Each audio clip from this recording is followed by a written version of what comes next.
Hey Global Issues class, Queen Poppy here to tell you that this is officially the last lecture of the semester. This is the last lecture video. Okay.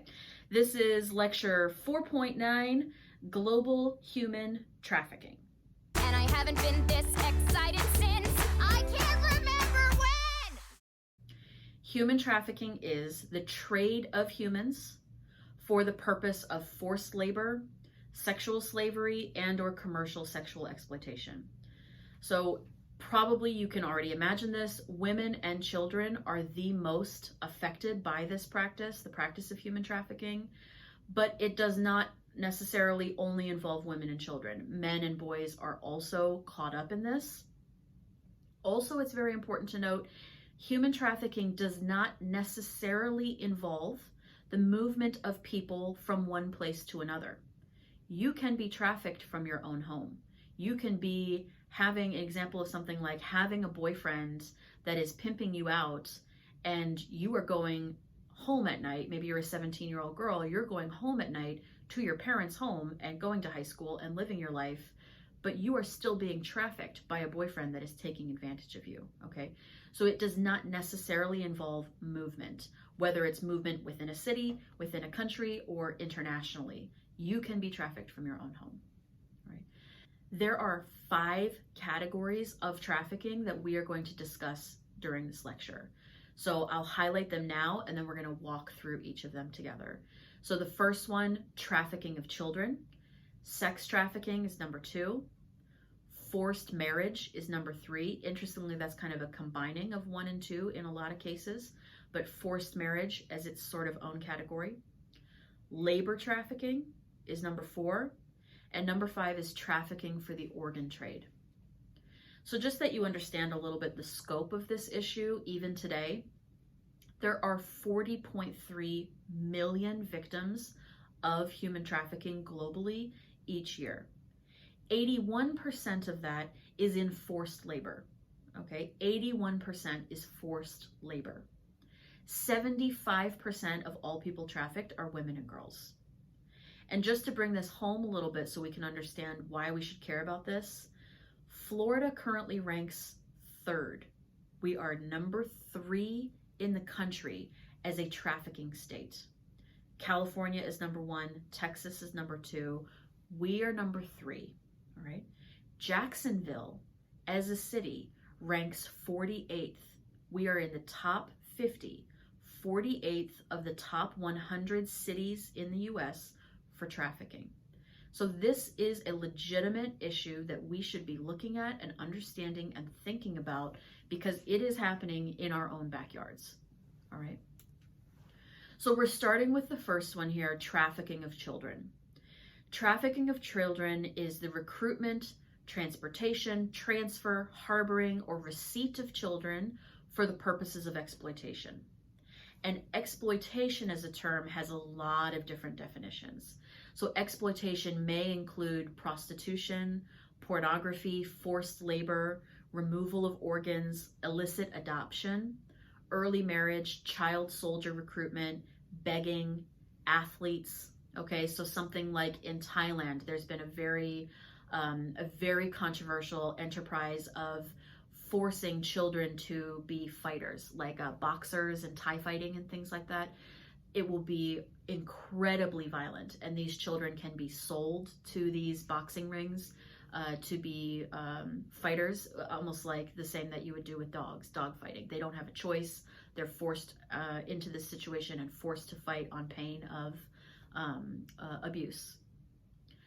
Child soldier recruitment, you can think of something like, if you guys have ever heard of Joseph Kony and the Invisible Children documentary that was very popular in the early 2000s, that was tracing the capture of children for forcible recruitment to work as child soldiers in Uganda.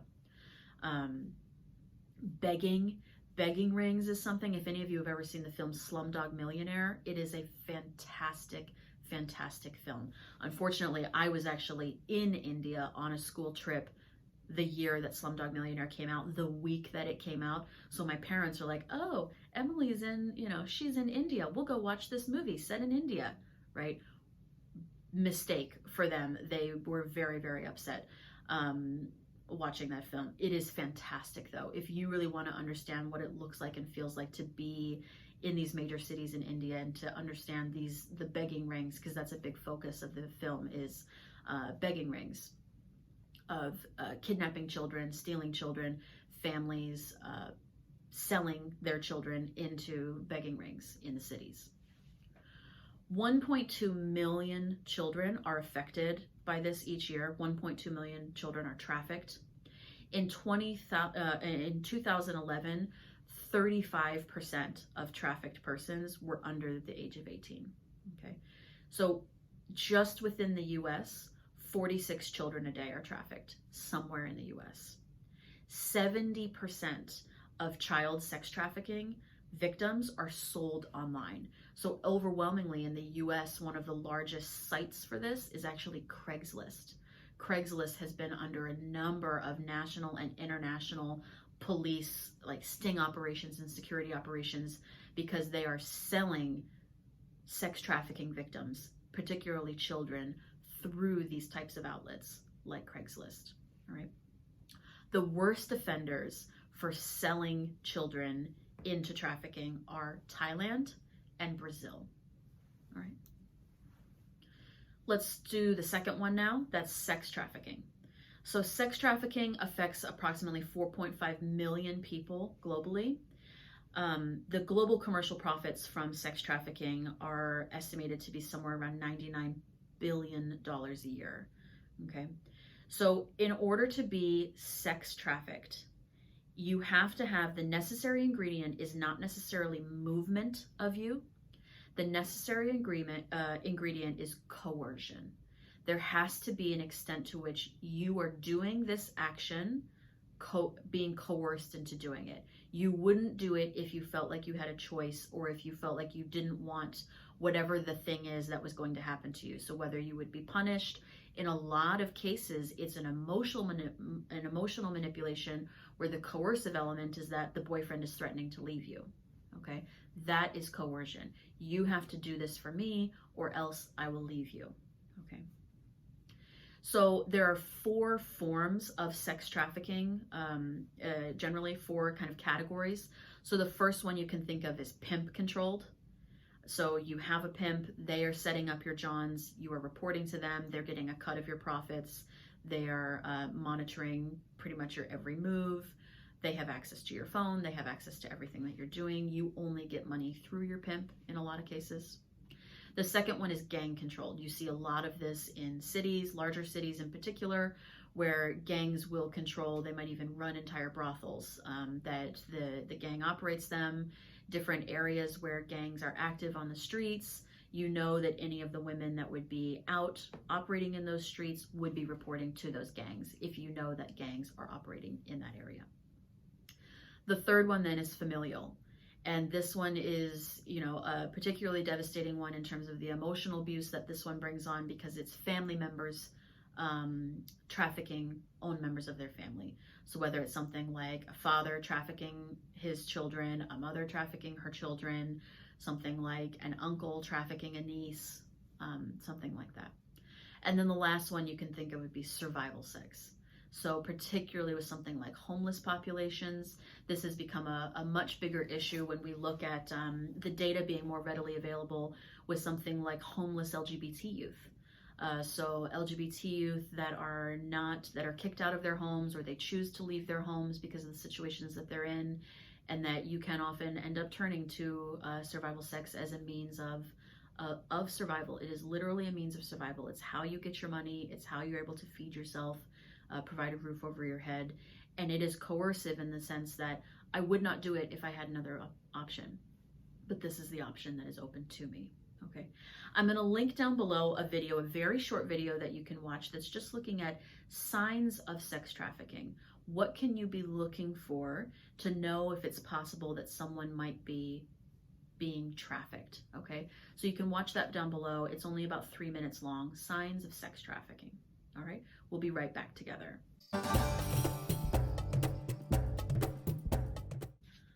All right, and we're back. I'm just trying to break up some of the heavy here and say that, look at me, I'm on safari again.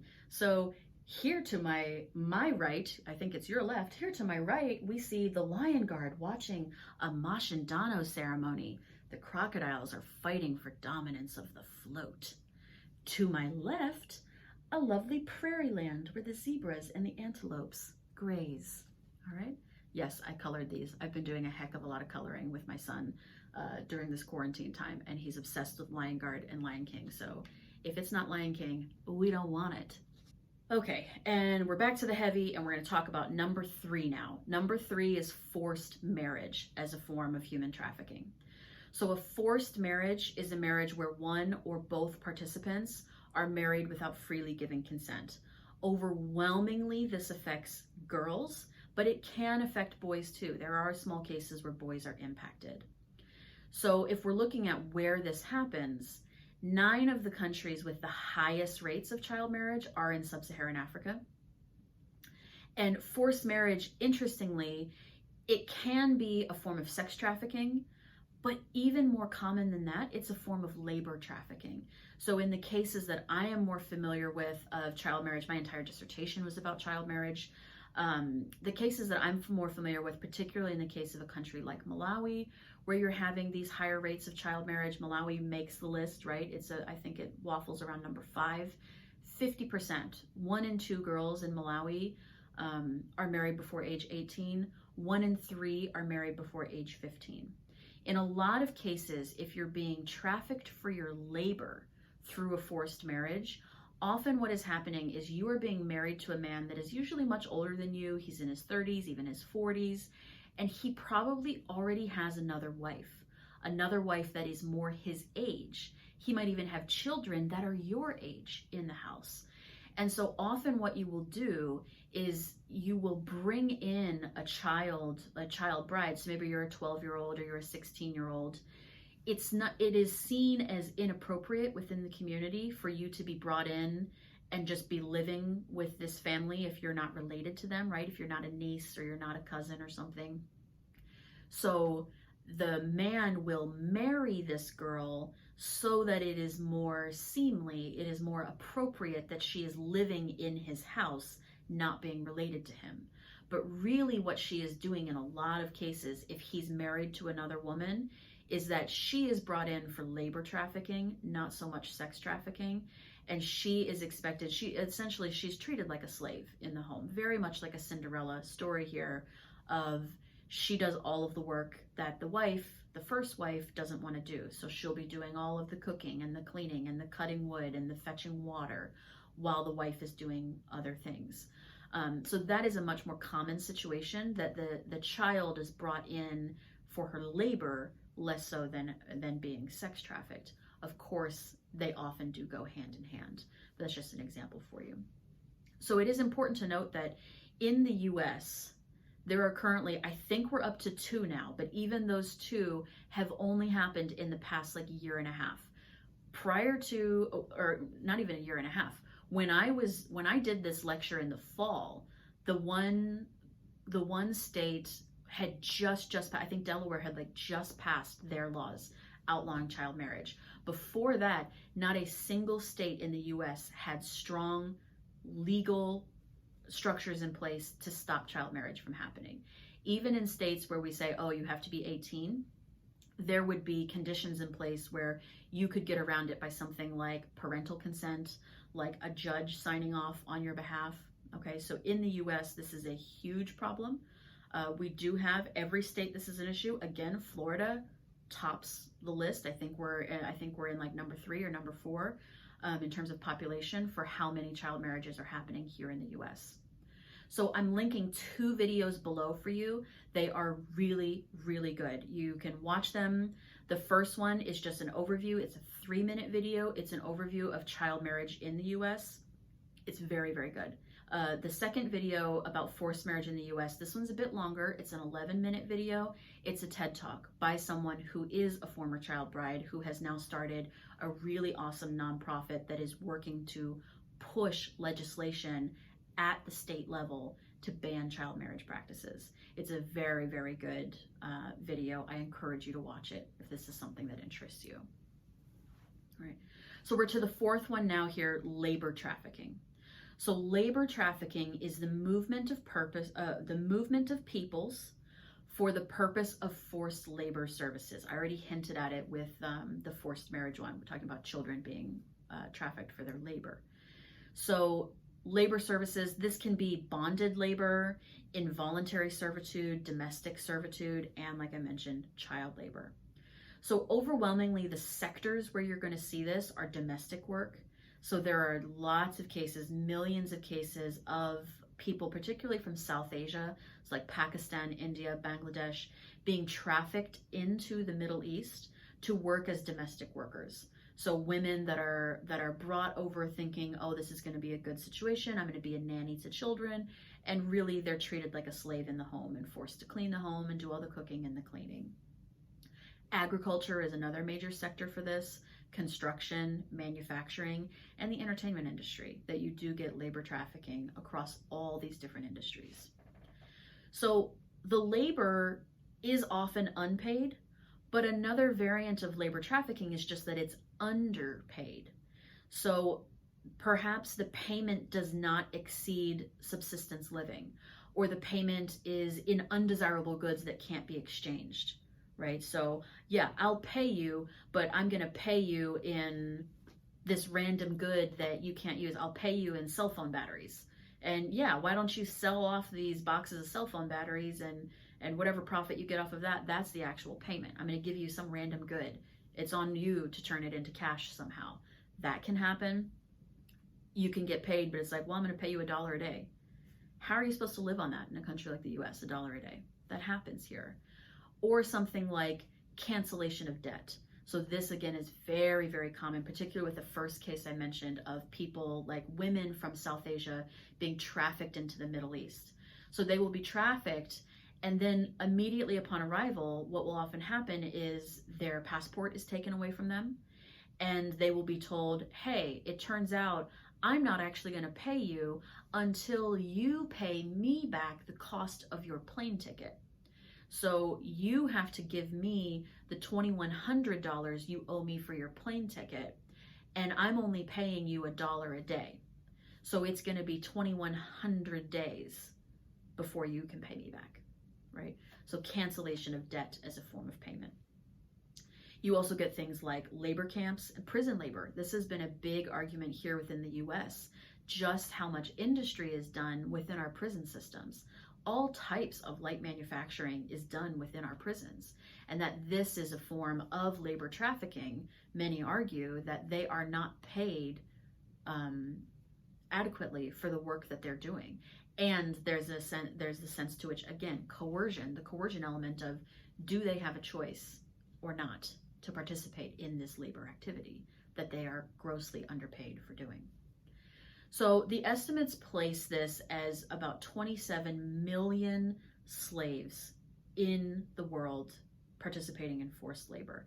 And again, I'm going to link an interesting video down below. This one is specializing in the slave labor statistics for Qatar in the Middle East. Okay, it's a 3-minute video. I've linked it down below. All right, so number 5 here, the last one that we're going to talk about is organ trafficking. So human trafficking via organs. So trafficking in organs includes a couple of different things. So the first version could be the victim being compelled into giving up an organ. So I don't want to do it, I am being coerced into doing it. Number 2 could be victim agrees to sell an organ, but then they're not paid for it, or they're paid less than they expected. So I'll give you $500 for your kidney, but then once the kidney is out and you're in the recovery room, the person that you sold it to says, here's 30 bucks. All right, and then they split and you never see them again. The third one, and this one can sound crazy, like something out of a sci-fi movie, but it absolutely happens, organs being removed without the victim's knowledge. So this is definitely happening around the world. The percentage at which that happens compared to the other two is lower, but that you could go in for something like, oh, I'm having an emergency appendectomy. They took out a kidney in the process. okay? And they might not even tell you, hey, I took a kidney from you, all right? So in 2019, there were over 110,000 candidates waiting for organ transplants in the US. 110,000. And so this market has emerged, thank you globalization, right? This market has emerged that we call transplant tourism. And it's where patients will go abroad, so like US citizens that are sitting on that organ donor list or organ transplant list, they will go abroad and seek medical transplant services using black market organs. The number one organ that is traded globally are kidneys, largely because you can live with only one. So as a donor, you can, whether you're being forced to do it or you do it without your knowledge, you can give a kidney and still live with only your one kidney, okay? So it's estimated that up to 10% of kidney transplants are the result of trafficking. So that's about 6,800 kidneys per year. So 10% doesn't sound like a lot, but I mean, that's still 10%, especially if you're thinking that maybe this organ was removed without that person's knowledge, all right? 10% of kidney transplants are done through trafficking. Okay, so this lecture focused almost exclusively on the one side of this issue, the trafficking side, where we were going through all the different forms of trafficking, what it looks like, where it happens, etc. The other side of this lecture then for class was meant to be us doing anti-trafficking with our guest speaker. And so what I'm going to do now is I'm going to stop, and the last video here below that I want you to take a look at, and it will come up with a quiz, questions will come from that video for sure. Look down below. I did a Zoom session. It's the best I could think of to do for us here. I did a Zoom session with our guest speaker, Ashley Moore, and I asked some of the questions that came up in the last class, and we just did a quick kind of Q&A back and forth with each other. Please watch that video as well as the other side of this coin, right? I don't want it to just be that we talked about trafficking. I really do want us to feel like we're walking away having talked about anti-trafficking as well. So that video is linked down below. Watch the Q&A I did with our guest speaker, Ashley Moore, and that will be an end for this lecture series. All right, have a great day.